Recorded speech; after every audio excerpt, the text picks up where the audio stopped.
இந்திய அரசியல் அமைப்பின்பால் உண்மையான நம்பிக்கையும் பாராட்டையும் முன்னெடுப்பேன் என்றும் இந்திய நாட்டின்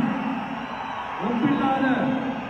முழு முதல் ஆட்சியையும் உரிமையையும் நிலைநிறுத்துவேன் என்றும் தமிழ்நாடு அரசின் முதலமைச்சர்